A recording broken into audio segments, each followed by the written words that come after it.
discretion is advised. Hey everyone, this video is brought to you by Audible. Audible is offering you a free audiobook with a 30-day free trial membership. All you need to do is go to audibletrial.com/BGUnlocked. The link is in the description below, and now enjoy the video. Hey everyone, welcome to the discussion for Sorcerer. This is one of those games that came out in 2019 and kind of just blew me away with its gameplay. I have a friend, my friend Brad, actually is the one who told me about this game, and he's big into like PvP. There is a game called Android Netrunner, which was kind of one person played as a corporation, the other one person played as a runner to try and break the corporation. And he was like huge into that, went to tournaments and kicked ass at that. Damn. But that eventually died out, and so as most things do. Yeah, so he picked this up and was actually working for White Wizard Games at Origins, and really? He's about to go back with them again. That's pretty sweet. So he turned me onto this game, and I think this game is phenomenal. I have so much fun with this, and with you being a Magic player and me kind of playing Magic, I had to play this with you more than one. Actually, I actually had Devin and his brother Logan play it last year at Gen Con because I was like, I think you guys will like it, and they did. So with that being said, let's see. Do you have any negatives about the game? The fact that rounds are limited to 6 actions, and that's like it. That's literally it. Yeah. There are a few. They're not negatives for me. Like nitpicky things. Yeah. But they're more for me. They're more negatives I can see other people having. I think the biggest complaint that a lot of people have that I've seen is that the combat is done through dice. Yeah, I can see where that's frustrating. So I mean, of course, you can have like a stack of like high power minions and you roll blanks. That's why it came down to the last thing. I'm like, yeah, I have to roll literally 10 to win. Right. But so here's my rebuttal to that. Because normally I don't like roll or resolve things either, just because, especially in head-to-head games. One, a shit ton of your cards give you omen tokens that let you re-roll. If you're first player, you get the fate counter that lets you re-roll all dice. That might be the one nitpick. The fate counter? Yeah. That's It's definitely very swingy. It's like, so in Magic, going first usually means you already have a massive advantage because you get resources first. Yeah. But being able to not only go first, but then decide like literal fate in combat. Well, so I would agree with you. My two rebuttals to that is one, going first doesn't get you an advantage. No, not in this game. Yeah, exactly. In this game, everyone gets the same amount of source. Either we gain, or energy. We gain 4, or we roll this die, and we got a 3. Damn it! Which has strategy in and of itself, because there's times where if I have like 4 and you have 1, I'll just say we're both gaining 4, because I go to 8, you go to 5. Yeah. So it's like, okay, I'm gaining more out of that versus running the risk of both of us gaining 8. So I like that. And we have the exact same actions. Obviously, the decks are completely different. We'll talk about that very soon. But the same amount of actions, same amount of turns. There's no, to my knowledge, there's no cards that are like, I play this, I get another turn. You know? God, I would hope not. That would bring this game down real quick. Yeah, and because it's so stringent on the 6. So, getting the fate counter can, like if I'm rolling 6, like, because your whole thing was all about gaining omen cards and mine was not. Like, so I roll, hey, that's pretty good. You can make me re-roll all that. I played a game with Kat where she rolled a pretty good, like, it was okay. And I was like, okay, I'll re-roll all that. And she rolled better. So I was like, well. That's why whenever you rolled, you're like, you could use your thing. I'm like, I'm not letting you re-roll. Re-roll all, like, 2 more dice. 2 extra dice. Yeah. So there is strategy in it, but yes, it all does hinge on luck. However, you have a lot of mitigation with omens and the fate counter. And that's one of my biggest loves of Magic is that like there's mitigation to a degree to have your draws be better. Yeah, I agree. So that's a lot of people's biggest complaints is they think the card play is really good.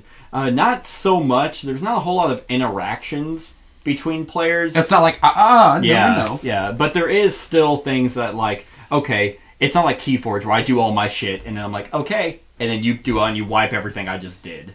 Which is infuriating. Exactly. There's virtually none of that. I like the weakening aspect that you damage them, but you cannot weaken them to kill them. It has to be after combat. Right. So the damage to kill things. Or, like, hell, because there was one card I played that was like, oh, I can damage a minion, or I can weaken a minion, and I can damage another minion equal to how many times I weakened it. Well, that'd be busted if I could just weaken and kill my guy just to deal a lot of damage to your guy. Yeah. And thematically, it kind of makes sense because it's like, well, you're not really weakening him, you're killing him, so that's not quite the same. It's splitting hairs, but... Yeah. Let's see. So, that was one of your negatives, was a fate counter. The die don't really bug me as much because, I mean, it is what it is. The reason why I think the dice work is because what would make this game really shitty is if I rolled, 5 dice, which that's okay, that's a pretty decent roll. But if I rolled that and I got to decide where it goes. Yes, I think that harkens back to I know the guy that leads the company, a former pro Magic player. In combat in Magic, if you double block something, the attacker gets to pick which creature it kills, but his thing still usually dies. Okay. So it kind of helps level the playing field. Mm-hmm. So I can see that's where the inspiration of letting your opponent decide where these dice go. Right. Well, only in terms of criticals. Non-criticals. Yeah. Which I like that a lot. That adds a whole other layer of depth because you could be like, all right, I'm gonna have those 6 go to split it up amongst these creatures, and then your criticals you can do whatever because you think they probably damage the board, right? And they're like, no, I'll kill your creatures instead, and then it's like, well, shit. Yeah. So you definitely have a lot of room for strategy just with dice or damage assigning, because you could be like, oh, I'll put on this big guy, but that big guy costs a lot, and you could easily just damage him with the crits and kill him. But he's already attacked, so it's like, okay, he's not really worth it right now. But then, he might put on the base, because you win through the bases. Mm-hmm. So it's like, oh man, how do I want to do that? Because there was one where you took a lot of damage, you put it all on the base, and I was like, oh, why would he do that?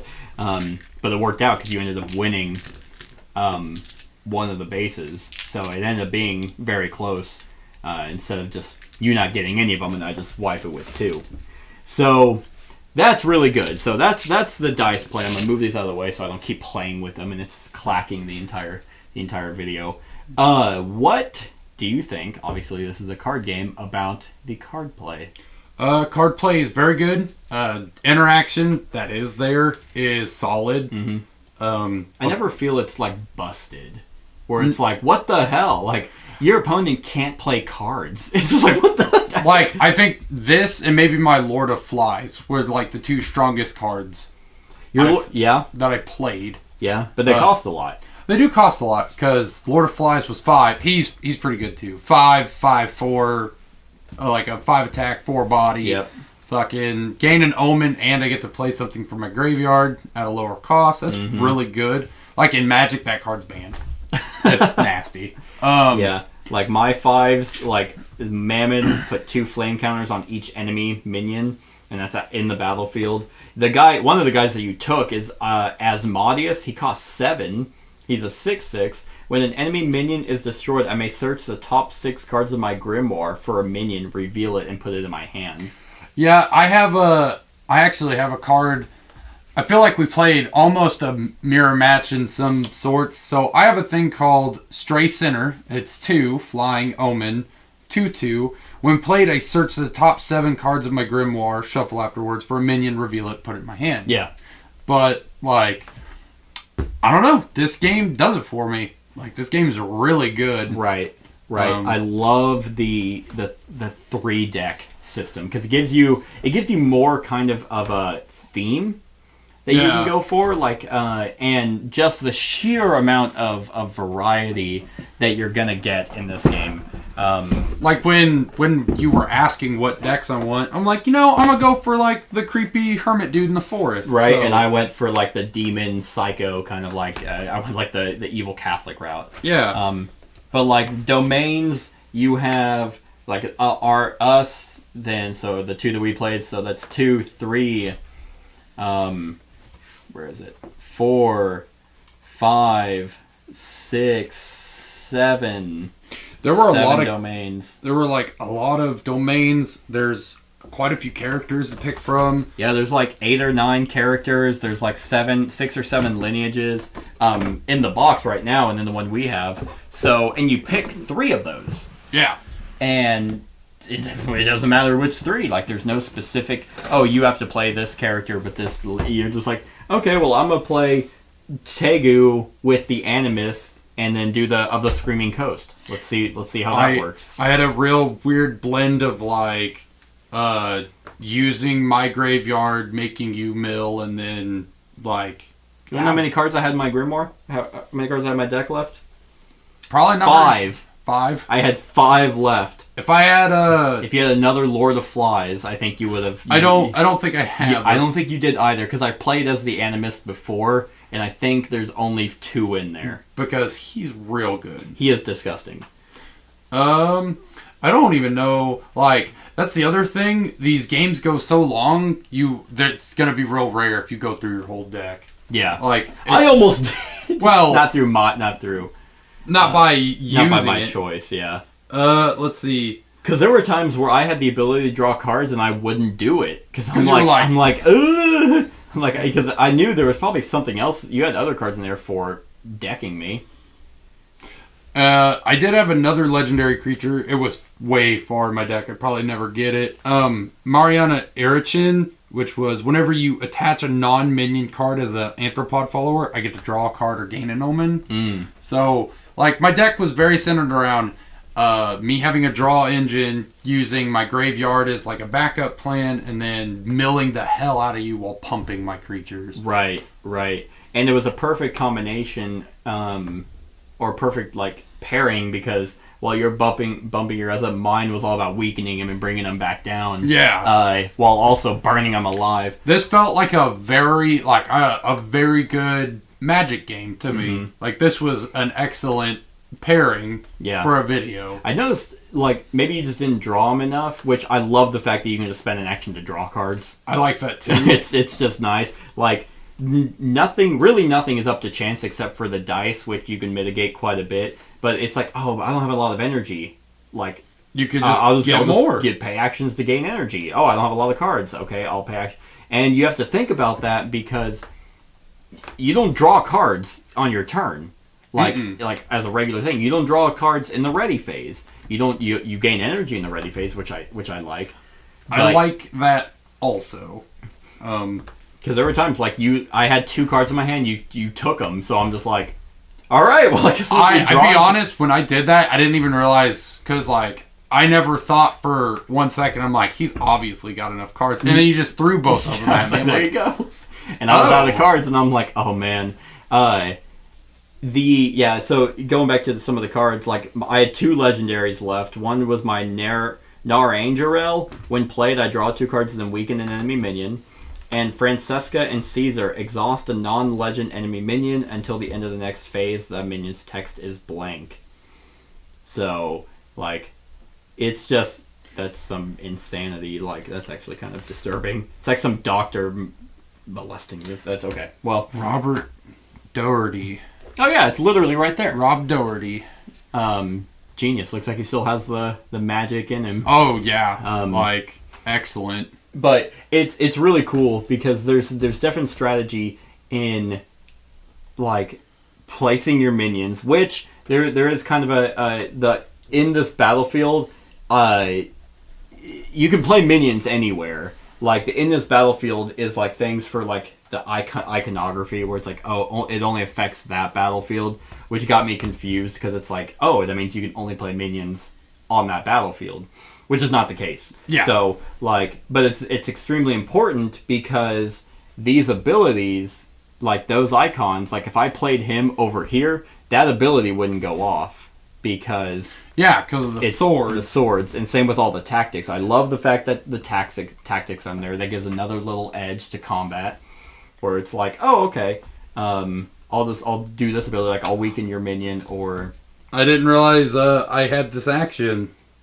Yep. I had a final action I could have done. Might have saved me. I could have spent this to search my deck for a spirit wolf. And then play it for one less. I had just enough to play it. Oh. And I would have had a third creature. Granted, Spirit Wolf... Well, I was attacking with 6. You are correct. So... I could have put 3... Well, that wouldn't have worked. Because I would have had to have put 3 on here. And I think you were out of Omens, and I was at 11, so one crit would have caused it to... That's true. To break. Put a Spirit Wolf's card from your hand onto the battlefield exhausted, or shuffle the minion into your Grimoire to gain 2 Omens. Oh, well, nice. That might have helped. The one I kept beating myself up over was I kept forgetting the Demonologist. When I play a Demon minion, I can exhaust this card to put 2 flame counters on a non-legend enemy minion. I kept forgetting to do that, so I could have been like burning your guys even quicker and not taking as much damage. I actually do have a negative about this game, and I forgot about it. It's not necessarily a negative, and I know they're about to go on Kickstarter again for more stuff, but... And there are a couple. I think there's like 2 bases, but almost none of the bases have abilities. And these 2 do. And the other 2 do. I think the first game we played, we had one of them. Yeah, and that's what reminds me of Guardians, because Guardians, the bases have abilities. So I like the locations. I think they're really cool. I like that they're double-sided. And the artwork is amazing. Yeah, this artwork is phenomenal. A lot of people don't like this game because it's too the art's too dark. Sure, art's subjective. I love that. Dark in tone or dark in like coloration? Tone. Oh, it's a dark fantasy game. I was about to say, have you looked at this? It's got like guys throwing spells and shit at one another, right? And there's like a demonic-looking skull on the. Yeah. Like, are you kidding? There's a pentagon underneath it. Yeah. There's a Ouija board. So the 2 is Cairo. Ongoing. Whenever you play an attachment, gain 1 energy, and the Pyramid of Giza is ongoing, maximum of 3 minions per side. So the maximum of 3 minions per side would have benefited you, because I couldn't have played my lower cost ones over here. Yeah. And the attachment thing would have helped me a lot. Oh yeah, because the anthropod things, like are attachments. Oh, there is another one.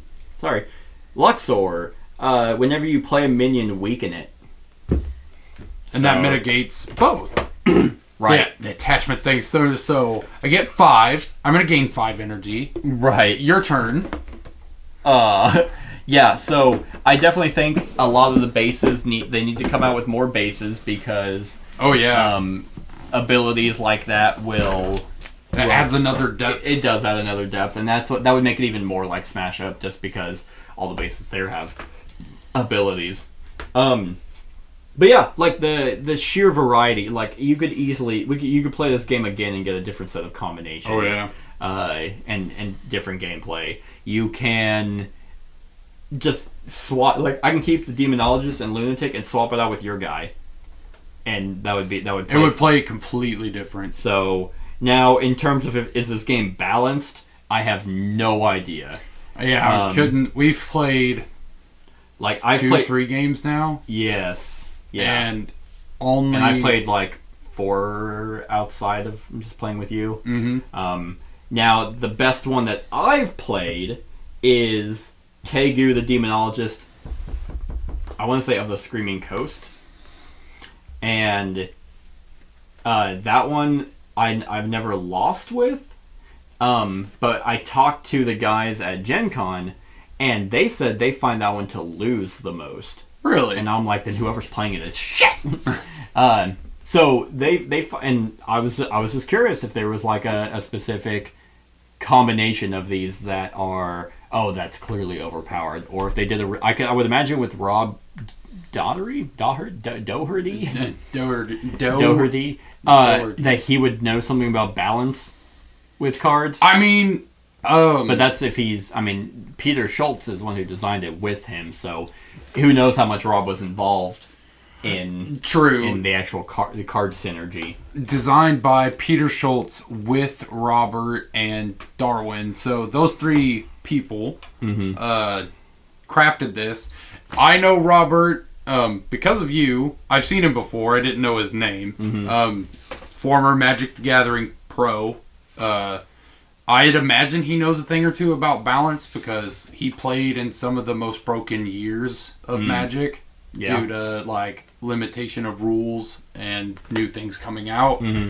I think I looked it up before he played the last tournament. He pro level tournament he played in was 04, at least by his wiki page. Okay. And that was 15 years ago. Yeah.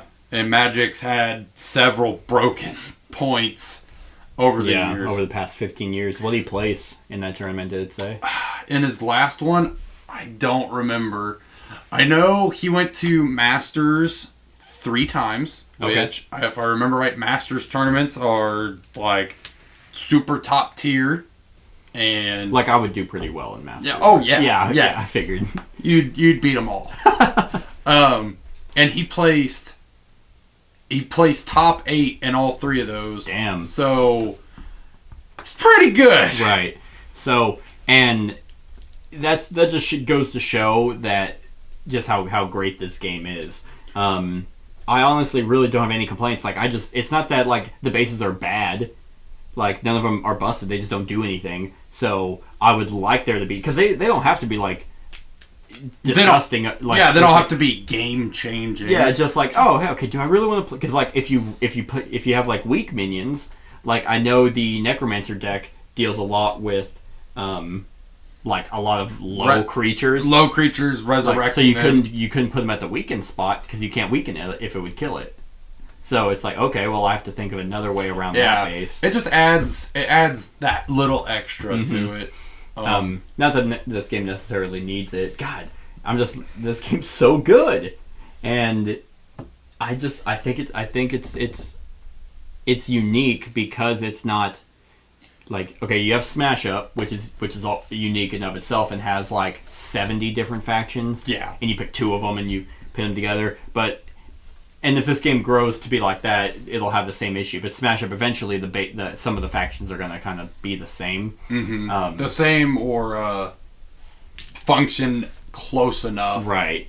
But what makes it different is you shuffle 2 of them together, and then it makes a completely unique deck. I think adding the 3rd deck does a lot. Yep, I agree. And, I mean, I think it equates to...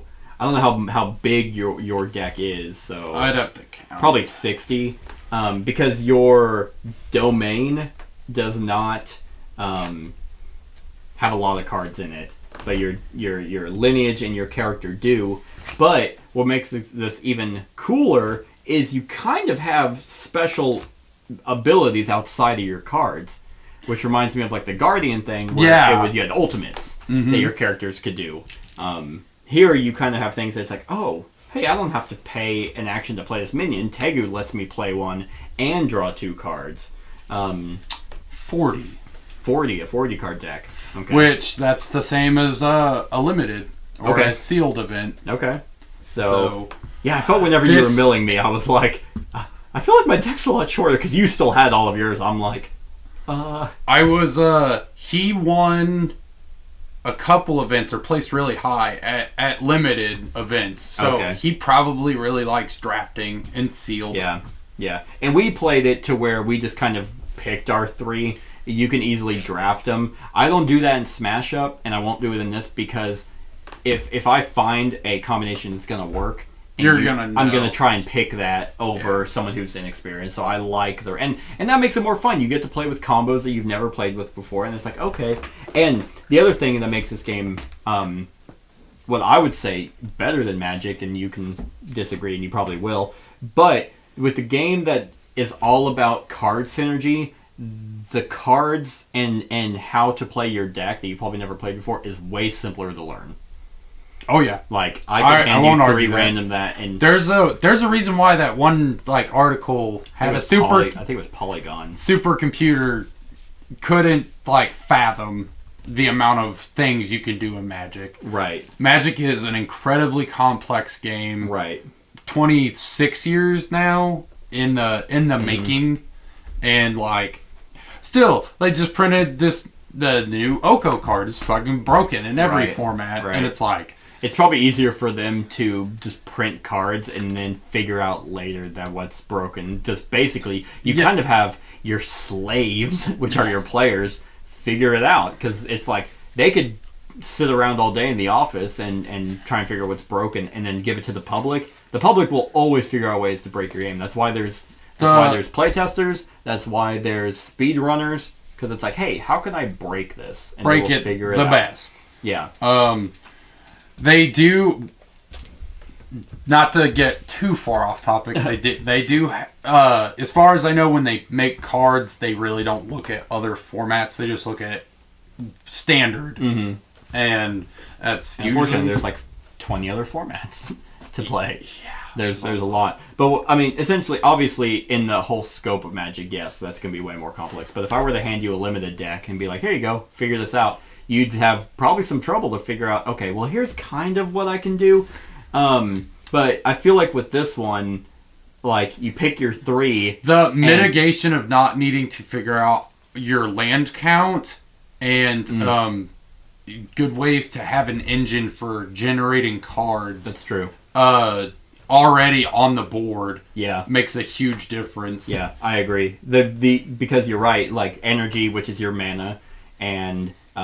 drawing cards, which is drawing cards, you have the actions to do so already. Yes. You don't have to rely on cards to do it. But there are cards that will let you gain more, so it's just that much of an advantage. It's kind of trying to be like, okay, do I want to waste an action to draw? Or with Tegu, I don't have to use an action to play a minion. I can use him to play a minion and gain some cards. There was a few times where I drew cards just hoping you would waste resources because I didn't need to draw cards, but I'm like, I don't need to waste anything else. Right, and that's a strategy in and of itself. And you, like, almost every time I draw 2 cards, you draw 2. I'm like, you fucking prick. Well, you kept taking my cards, so I couldn't play anything. Like, damn it. So I had to. And I don't know. I think this game is fantastic. I like that you can set up for future turns. There's ongoing abilities, there's when played abilities, there's when destroyed abilities, so there's a lot of triggers that can go off to make you think about how you want to take damage. I think the dice were just a way to make it easier than me being like, okay, I'm going to attack, and then, I'm going to defend, then might as well just remove these and play a competitive card game. Yeah. They wanted the dice to be more of a, okay, well... I have to attack the base as well as destroy your minions. Let me try and destroy them and attack the base at the same time. But other than that, I really don't have a whole lot. Like, I've played with a lot of the individual decks, but I couldn't even tell you how many combinations there are. I always forget how you do that. Like... You would... Because don't you do it like, okay, here's how many cards... Like, in Smash Up, it's easier because you have, like... They're all decks. I think you do 1 times 2 times 3 times 4. Yeah, it's exponential. And you do that up until 70 or something. So there's like 50 billion. I don't know what that number is. It's like 2 to the 70th power. Okay. Yeah, so that's how many is in that. Here. So it'd be 3 times whatever the maximum amount. Right. Exponentially. Yeah. So I don't know. We'd have to count out how many there is. I'd say there's quite a few combos you can do. And in my experience, like that deck, well, I can't really even say that deck because you have 2 completely different... The Animist, in particular, are about the using other players' cards. Yeah. Taking you off of resources and then using it to buff my stuff. The very first game I played, it was the Tegu, Demonologist, and Screaming Coast, and then like the Animus and other stuff. And that was disgusting because like I couldn't mill quick enough while Cat was just plopping down like 6ers and 5s, and I'm just like, shit. I'm like, and she's just burning all my things alive. So it was difficult, and it still came down to the wire. So that's all I can ever ask for in a competitive game is not being so one-sided. Because granted, there were never turns where like I was sweating, where I'm like, I have such a downhill slide, like none of that, right. And it was very like I feel comfortable with where I am. Well, because there was a time where I had like high-powered minions over here. You killed them all, then I burned them all, so it just wiped that board. So it's like, okay. It's reset. I was really trying to take that base from you, too. I'm like, because you jumped up to like 6, and I mean, this one I was kind of like, this one's mine. Because you never put anyone there. But like here, I was like, man, can I steal that from him? I was under the impression when the board flipped, you could move your minions for free. Nope. That was Guardians, though, I believe. No, it's Smash Up.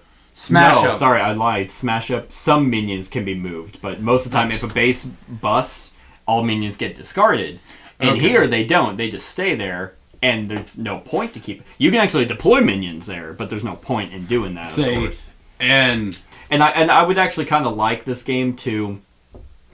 I don't know, like with best 2 out of 3, because this game can be played with more, and I would be interested to see if they actually took a bigger scale approach where it's like, okay, now we in our Kickstarter, our latest Kickstarter, or the Kickstarter that they're going on, they have a bunch of bases. And you play Smash Up style, and you play for points instead. Like you have these decks. I would like that too. I really like Smash Up. So. Right. So it would make it really interesting because it's like, all right, well, this base bus, I dealt the most damage to it. I get that many points, and then you put a new one out. Who knows? I'm not trying to restructure the game. I really like the fighting for bases best 2 out of 3. I like the 1v1, but. Just because of the sheer amount of cards that it would be really cool to have more players. But I mean, we could talk about the different decks all day. It's like limitless. It really is. The art is absolutely phenomenal. The art's phenomenal. I love this dark art. I hate to like bring comparisons to Magic, especially with him being a pro, but like this dude is Jason Garuk together. They're the same. It's right. But like, yeah, I like the dark theme. I think it's really neat. The fact that you're a sorcerer and you're trying to take control, I assume, of the world or different like realities. It's great. Like, another thing that I gotta give a huge shout out to is. They actually put in their rulebook how it goes back in. Like, they actually planned for future expansions, too, to go in there. Now, obviously, probably with their Kickstarter, it'll get crazy, but... Yeah, there's not really a... I mean, by the way, it does say it can be played with 2, 3, or 4 players, but it feels primarily like a 1v1 competitive game. So, and I mean, this also makes sense because it's White Wizard is the creators of Hero Realms and Star Realms, which are really, really popular deck building games. Yeah, I mean, there's no theme, at least in the rule book. I think I saw something on the outside. It's just kind of stuff about certain characters. Gotcha. On the edge. So hey, there's my guy. Obviously, I'm not gonna read that, but. So yeah, maybe add like some story. I don't know. I think they're adding. Are they adding a campaign? I feel like I was told they're adding a campaign. That would be really cool. Because Hero Realms and Star Realms, they have campaigns. They have campaigns. Yeah, that's neat. I think that's what I heard from Brad. Because like the story to Magic the Gathering is really good. Mm-hmm. You just don't get any of that from playing the game unless you've read. The flavor text, yeah. Because there's times where it's like people will play Magic cards and they're like, "Oh, this is from that," and I'm like, "No, I have no idea. I just think it's fancy artwork." It's because like to get the story, you have to go to their website and read the chapters that come out. But yeah, if they add a campaign to it, it'd be great. Like I'm always for like, especially if your game's solid already, if you add a story to it. Yep. Because then it gives value to what you're doing. Right. So, I mean, at the end of the day, I just want more. more of Sorcerer. It's fantastic. So, Josh, scale of 1 to 10. What do you think I'm gonna give it? 4. Dude, that's way too high. It's a 1. I've been bullshitting. I actually hate it. It's a 1 with a 0 by it. Giving it a 10? I'm gonna give it a 10. This may actually beat out Black Rose Wars. Really? And I really like that. Wow. Game. Wow. That is very surprising because you were all over Black Rose Wars. They're both great. They are fantastic games and completely different. That doesn't quite surprise me now that I think about it because this does play more like Magic than Black Rose Wars does.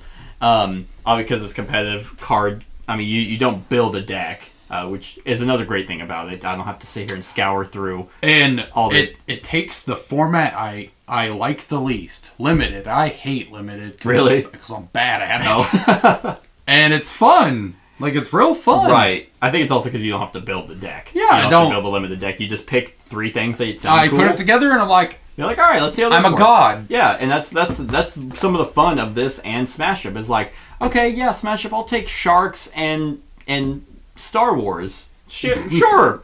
Let's see how that works, and you'll be surprised with the combinations. Same here.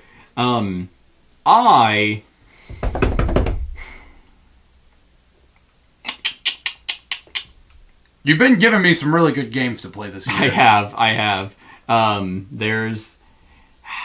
I really don't have any complaints. I like the head-to-head. Love the artwork, love the gameplay. I don't feel it's unbalanced. I'm going to give it a 10 as well. Hell yeah. I mean, even though, like, even though there's dice, I don't get mad at it. Like, whenever you were having me reroll and I was rolling blanks, I wasn't like, fuck! Like I am in, like, Kingdom Death or something. But I also feel like that's because you were able to generate enough omens just as much as I was. In fact, at one point I had more, but I had to waste it because I rolled a fucking blank. Yeah.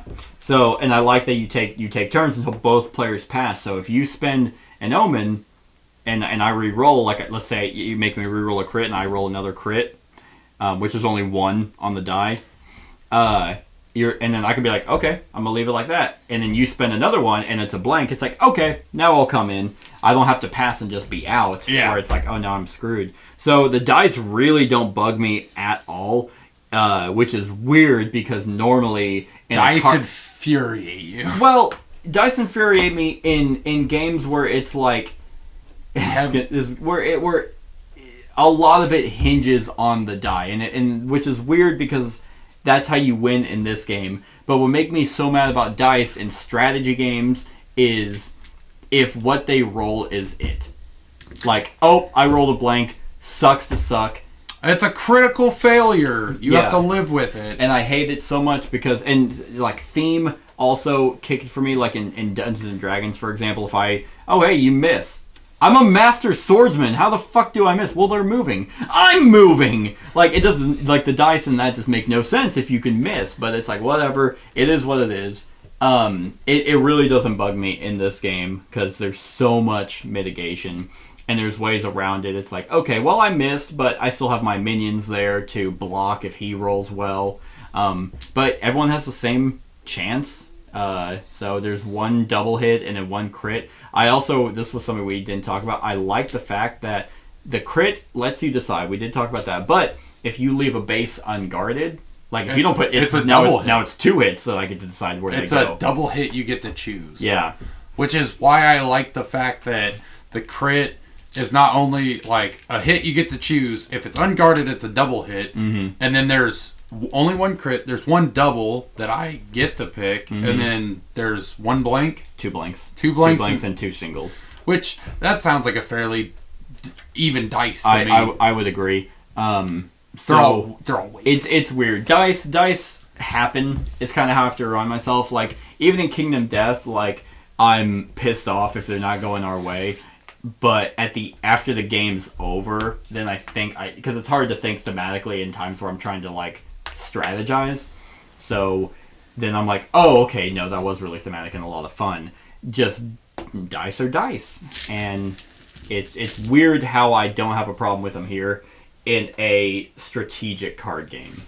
I just feel like even though you can miss with your dice, there's so many ways to mitigate the dice roll and then mitigate your hand size, like your energy. Yeah, it's very, very well balanced. Yeah, I would agree. So, so that's our thoughts on Sorcerer, everyone. Let us know what you think of the game in the comments below. Other than that, like, comment, share, and subscribe, and have a wonderful whatever time of day it is for you. Hey everyone, thanks so much for watching this, and if you like this video, then click the subscribe button below to enjoy any video that I put out. And right next to that subscribe button is a little bell. Click that so you get notified of whenever I actually upload these videos. If you want to support the channel, you can definitely visit my Patreon page. The link is in the description below. Other than that, like, comment, share, and subscribe, and have a wonderful whatever time of day it is for you.